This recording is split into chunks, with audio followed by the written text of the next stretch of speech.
And welcome everybody to the Huddle, KG9's weekly streaming sports talk show. It's kind of like sports talk radio, but better. I'm Jason Barr, joined by Pat Parris. Pat, good afternoon. How are you? Sports talk radio with ties is what it is. I'm good. We were just Best kidding ever about dressed ties, but sports yeah, we're the best dressed podcast going, I guess. I tell you what, I tell you who looks very good right now, Pat, and that's Arizona basketball, number 4 team in the country. We're going to get to that, but we're going to start with this week's Huddle poll question. It has to do with Arizona basketball. It has to do with someone who's not playing right now. That's Bryce James, okay? He gets a lot of attention because of who he is, LeBron James's son.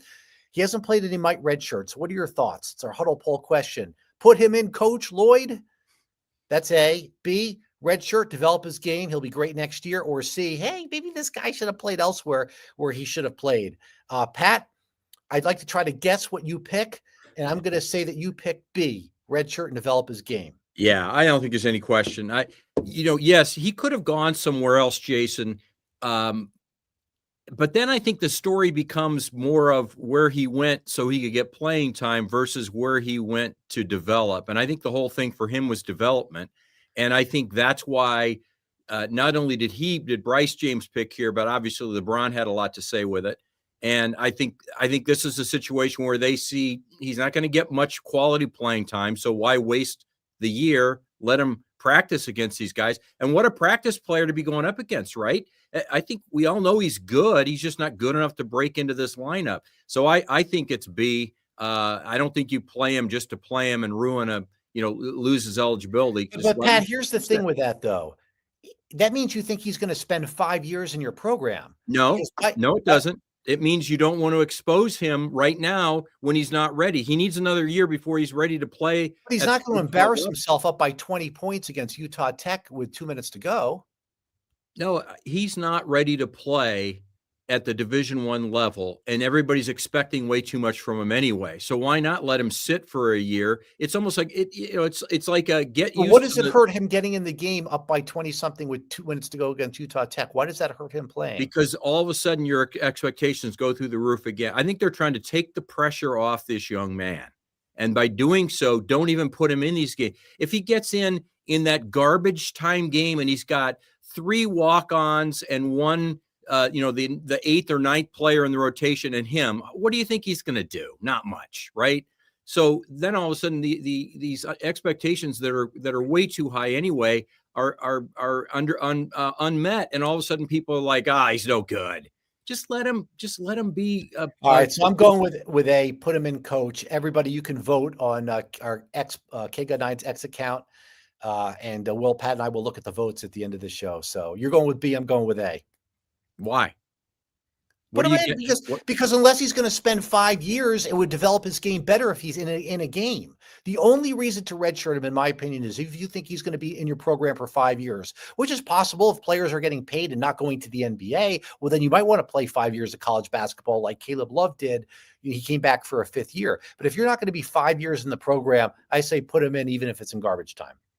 Some of these other guys that have gotten in garbage time, and the crowd goes crazy when they grab a rebound. I don't see it. I really don't. I don't see why you can't just redshirt the guy and say we're not going to put that undue pressure on you. That's my opinion. All right, so that's fair. Like I said, we're going to check we'll check the results. It'll be interesting this week in about 20 minutes or so. At the end of the show. So anyway, one reason why Bryce isn't playing those because of how good those players are ahead of him right now in the lineup. And the Wildcat basketball team looks terrific. Pat, they're 4-0. They have great wins against UCLA, kind of a road game, and Florida, a neutral site game. And they're going to number 3 UConn Wednesday night, which will be a road game. That game will be in stores as opposed to UConn, which beat BYU at the TD Garden in Boston over this past weekend. Pat, here's the word I'm going to use to describe this year's Arizona basketball team. Complete. They've got everything. They've got the senior point guard who is the team leader. They've got the 2 bigs. They could play big boy basketball, as Tommy Lloyd has said, against UCLA. They've got the star freshman. They've got the guy who could come off the bench and knock the 3-pointers down. There isn't anything this team doesn't have except maybe depth, okay? Meaning, that 7th, 8th, 9th player possibly, or 8th, 9th player. But this is a complete team right now. Yeah, and I agree, but I would say that Dwayne Aristod is your eighth player. That's pretty good depth when you've got that quality of a But he's not freshman. going to be consistent. No, he's gonna make freshman mistakes. He doesn't have the ability like the other freshmen who are getting starts. He's not going to get the minutes. But I did think he's gotten some good minutes so far, and that's encouraging. What was encouraging to me about the UCLA win for Arizona basketball was they did it predominantly without Koa Pete, because Koa Pete got into Well, it foul sounded like in the post game, Pat, that was UCLA's game plan to take Pete out of the game. without question.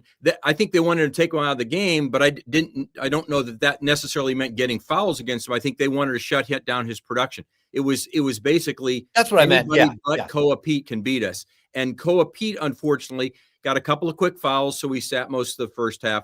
He got a third foul early in the second half, and so he had to sit for a little bit. He gets a fourth foul and never comes back. And I think things were going well with that rotation that Tommy had, that they didn't feel like they really needed him. They played the two bigs a lot, Jason, in that game. And this as time, long as they're not going to get 3-pointers shot over them, I'm fine with those guys playing in the. Yeah, imagine trying to rebound against those two. Yeah, that was the key. Obviously, when you've got Anthony Dell'Orso going off like Anthony Dell'Orso went off, he did that. Remember, against Duke in the first half of the tournament game, and then they shut him down. Not the first half, the first stretch of that game. Yeah. This he did for a much more extended period of time. This was his best game at Arizona. He contributed in late, in their final run. He did hit a big three, but it was obviously Jaden Bradley that, as we've seen so many times the last couple of years, when you need a guy, somebody has to step up, and it always seems to be Jaden Bradley for the most part in these big games. It's kind of he wasn't in the post-game news conference. It was just Dell'Orso and Tommy Lloyd, but know he wanted to make up for that miss last year against UCLA in Phoenix. That probably cost them the game. Not that was his fault, or not that it was that one shot, but I think he makes that shot, they win the game. He wanted to make up for that. But he really did. He said, "Come on, guys, follow me. We can beat this team." They were the better team throughout the game, but they didn't always have the lead, Jason, and that happens sometimes. UCLA when they got out to that early lead, UCLA, they couldn't miss, but you knew they would cool off, and Arizona just had to keep their cool, and they did. They controlled that game basically, that middle 30 minutes, but that last 5 minutes, UCLA made that run, took the lead briefly, and then Arizona was able to have Jaden Bradley go off like he did, and they win it by 4. I think the pressure's off Wednesday night. They have 2 big wins already. They're the 4th-ranked team in the country. They're going to number 3. Nobody expects them to win all of these games. They still got Alabama and Auburn. This team's not going undefeated. This team is going to lose a game it should win against a mediocre Big 12 opponent on the road when it's their team's Super Bowl, on a night the shots aren't going in and the foul calls are not being made well. I'm not expecting them to win every game. I think the pressure's off a little bit, at UConn. Huskies look good. They got 3 guys who scored 21 points each again in that game against BYU, but nearly almost blew a 20-point lead. Blew that. I turned it off. I thought the game was over. Yeah. I wanted to see a little bit of it, and I thought it was over. That's what happens when you turn the game off. I couldn't believe it was a 2-point final. So Arizona knocked off last year's national champion in Florida, and now they go up against UConn, which won the 2 titles the 2 years before. You say the pressure's off, and I don't know. Yeah, I understand what you're saying. I would say it differently. The way I look at this game is I think that Arizona goes into this game a little more relaxed than they would have been, say, had they lost one of those games. That's what I mean. Yeah, that's a better way to put it. I think they want to win this game just as bad as they wanted to win every game they played in this season, and that won't change. And they'll accept the challenge of going into a hostile environment in Stores, and I think that will not be the reason. If they do lose, that won't be the reason they lose. I think that'll contribute. Maybe a hostile crowd and hostile environment can be tough. But I think Arizona has a chance to win this game. We don't know how good UConn is. Last year, they were really slow out of the gate. This year, they look like they're a little bit better. They're certainly not quite at 2023 and 2024 yet. Doesn't mean they won't be. But both these teams have a long way to go before you anoint them as a Final Four team. And there's a lot of games between now and March and early April. Any thoughts on Burries? It seems like Braden Burries, it seems like, he wants to get in there and make a big impact, and he's got a ton of confidence in his ability, and he's got a lot of ability, but sometimes he just looks like a little bit of a freshman. Does he Yeah. need to reel it in a little bit, or would you say, no, just do you eventually, the shots are going to fall and it's going to go, the game's going to go your way? I look at like any freshman, you have to kind of catch up to the speed of the game. And if you go back to the Florida game, he just did not look good, and he looked like he was running around, didn't play a whole lot because things weren't going well. I thought he looked better against UCLA at times, but then he made mistakes, as freshmen will do. I think that he's just going to progress. A game like UConn tomorrow night, that'll do wonders for your confidence if you can play well against a UConn. At UConn. So we'll see. I just think he's a work in progress. He's not Koa Pete, but he's not far behind either. He's certainly a next level player at some point. He's just not as advanced as Koa Pete. By the way, did you see ESPN came out with their new every pick in the NBA draft for this class that they expect to go out, and they have Koa Pete going number 8 to the Dallas Mavericks already. We'll see. It's early. I saw him higher actually in one board. You might have. Might have. The newest one was Koa Pete at number 8. I think they were factoring, his great game against Florida, but then he had the problems with UCLA and as far as fouls. Jason Barr, Pat Parris is the Huddle, KGUN 9's weekly streaming sports talk show. We'll get back to Arizona basketball at the end of the show, but first, Arizona football, 7-3. Wow. The idea was to kind of eke out 6 wins. Make a bowl, right? The Big 12 has not been great this year. I'm not going to penalize Arizona for not having a really tough schedule, but Cincinnati was ranked top 25. Mm-hmm. I'm surprised they kept that quarterback in. The guy's clearly limping.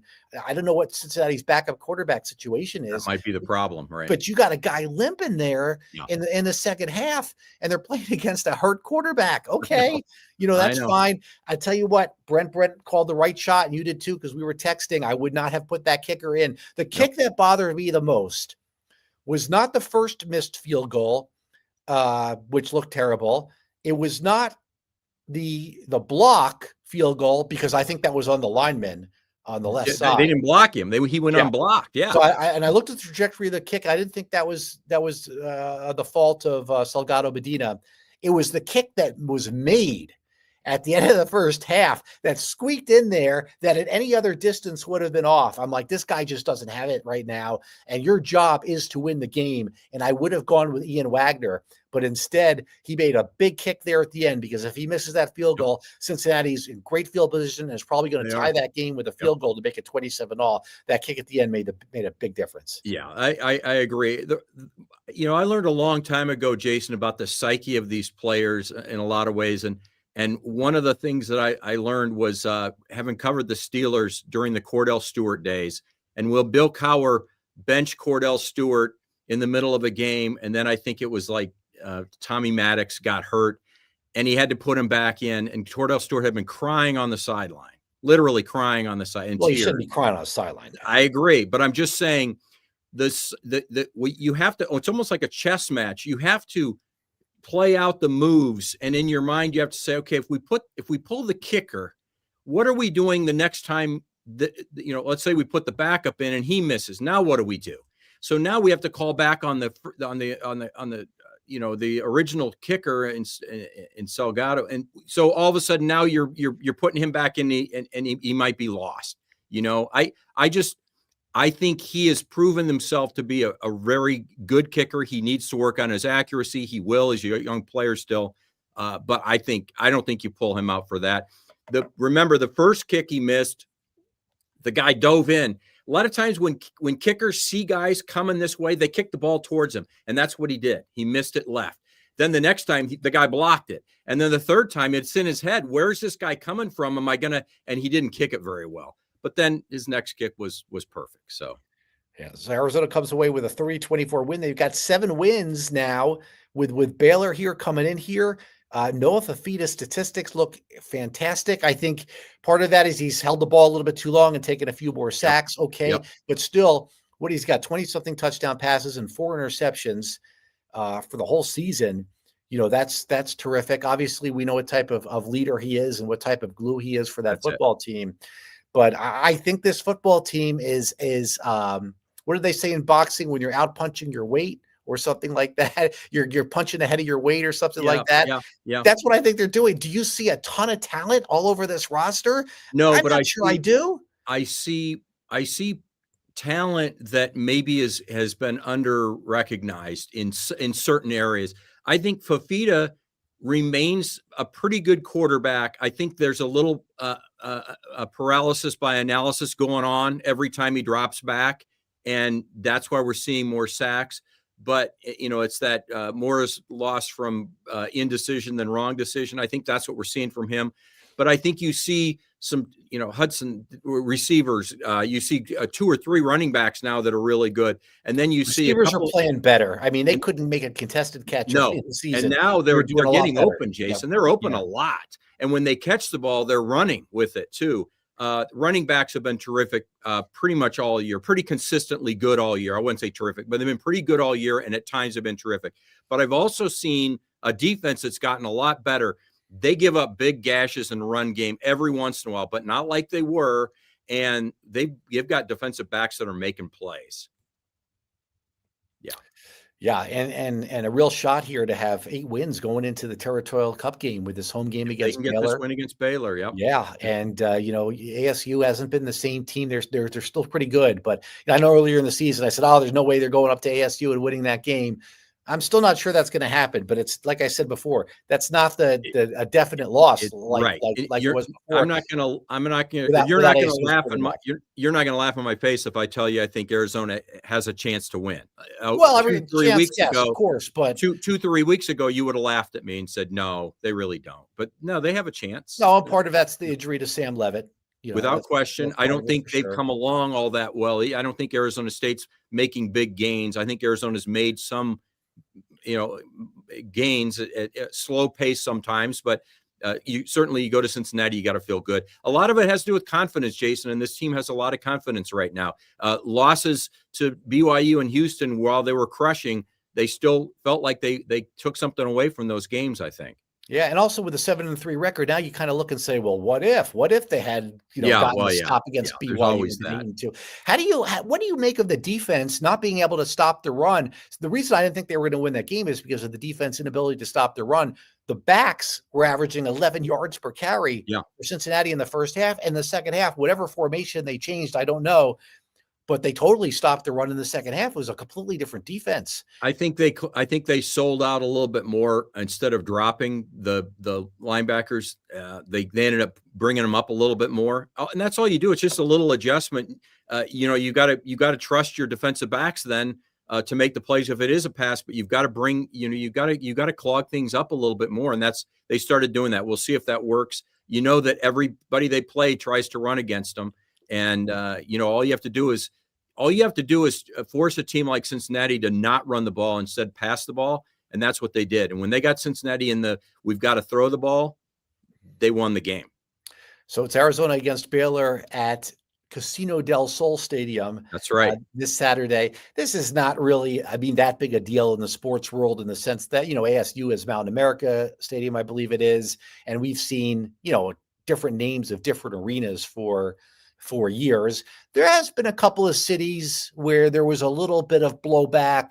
I believe in Charlotte, there were some fans who didn't like Charlotte Motor Speedway being named Lowe's Motor Speedway. So it was asked that question to Desiree Reed-Francois at the news conference, was there any pushback? And she said, well, if there was, I didn't see any. No. So, maybe it's a big deal to Tucson. To me, the interesting thing is, it's 20 years, 60 million. And you don't know what the world is going to be like in 15 years. This could be a great deal for Casino del Sol, only paying $3 million a year. If it is $3 million a year, maybe it's 2.8 this year and 3.2, a different year. Right. Who knows what it is? Maybe it's, we're just assuming it's $3 million a year. That's the average. But so right. maybe it kind of goes up, which is probably what happens later. But 20 years is a long, long time, and a lot can change. And who knows? Maybe there's escape clauses we don't know. I would bet there's at least a chance to renegotiate some of this if inflation were to go through the roof, and all of a sudden that value becomes much more. But 60 million plus is, from what I read of the Power Four conferences, it's the most money overall ever committed to a naming rights deal for a stadium. Well, There and are other stadiums. part of that's the 20 years. Yes. So there are other stadiums that say have a $15 million deal. One of the SEC schools has like a $3.3 million a year, which eclipses this on a per year basis, but it's only like a 10-year deal. So, yeah. Yeah. So Wildcats will go for their 8th win as they are 7-3 against Baylor. All right, Pat, we'll finish it up by circling back to the Huddle poll question. We had a little debate about that early in the show, and it's Bryce James, and should he be, redshirting, or should the coach Tommy Lloyd put him in the game, or should he have gone somewhere else? That's our Huddle poll question, and you can vote on either of those 3 on our X account. We're going to take a look at the results here in a little bit. It'll be interesting to see what people think. I think most people are going to put him in coach. That's kind of the chatter I hear when I'm at the game, and I hear people. No, I think redshirt is the right way to go. Wow. I look at it like this, Jason. We got a sophisticated audience, baby. I'm not saying we should, in Tommy Lloyd we trust, but in a lot of ways we need to trust Tommy Lloyd on this one. And we don't know the back and forth between Bryce James, LeBron James, and Tommy Lloyd. You know what I mean? We don't know where they're at. And maybe this was part of the plan all along. But does he make Arizona basketball better? No. So they're not going to play him. I think he's a redshirt. I think it's almost a done deal. If it's not already in their minds, it's a done deal. It may be official at some point soon. Yeah, I think 2 players would have to get hurt for him to be in the game, right? Because Evan Nelson is the 9th player, and so he would be be part of that 8-man rotation if somebody got hurt, right? And if the big got hurt, we're putting CD Gay in there because it looks like Mobile Maut is in the same situation that kind of Bryce is in, that he's probably going to redshirt because Mobile Maut and CD Gay look a little similar. They got similar physiques and hairstyles, I guess. But if CD Gay's been playing, he's he might be ahead of Mobile Maut, so he's kind of in the same boat. I guess what I'm trying to say is I think 2 guys have got to get hurt, and if 2 guys don't get hurt, for them to be in that type of situation where he's their 8th guy, that would be a season ender anyway. So yeah, exactly, right. You'd be playing Jackson Francois at that point. No, not that deep in things, but I think that's where they're at, and Tommy Lloyd just has never really played more than 8 guys, and really almost down to 7 in that one year, and in big stretches even this year. Big credit for Del Orso if he can do anything like that the rest of the year. I mean, this team is going to be really tough to stop. Right. My favorite quote from Tommy Lloyd on Del Orso is, "When he's shooting, that other coach isn't happy. We want you shooting more." Yeah, because if he hits 40% of his threes, then this is a guy that's going to hit 3 or 4 threes a game. I think he's 49% from 2 and 45%, or 49% overall and 45% for 3 at 14 points. Which is 45% phenomenal. Yeah, you'd take that all day. Yeah. All right, Pat, I don't know if I'm going to be here next Tuesday. In fact, I don't think I will be. Well, then we'll probably skip. Okay. So I guess what I'm trying to say to the audience is we only do 40 of these, and we say this in the summer. We do 40 of these a year with 52 Tuesdays. We usually do a lot of our skips in the summer when there isn't as much going on. But now as we start to get into holiday season, we won't be here every Tuesday. So for our loyal viewers, we thank you very much. Thanks to IU57 Tucson there for the nice comment. And by the way, more people can comment and we'll read them.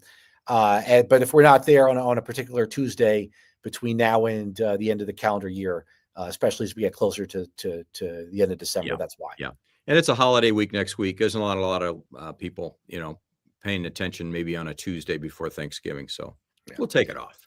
All right. This has been the Huddle. And also, some Pat or I can have also done it with either somebody else in the news. Yeah. If something pops up, we'll definitely do a show. There's different issues. And we'll even do, we did an impromptu one the day that Sean Miller and the University of Arizona parted ways. That's right. So there's always that too. Always that breaking news one. That's right. All right, everybody. Thank you so much for watching, for viewing here, the Huddle, KGUN 9's weekly streaming sports talk show. For Pat Parris, I'm Jason Barr. We'll see you next time.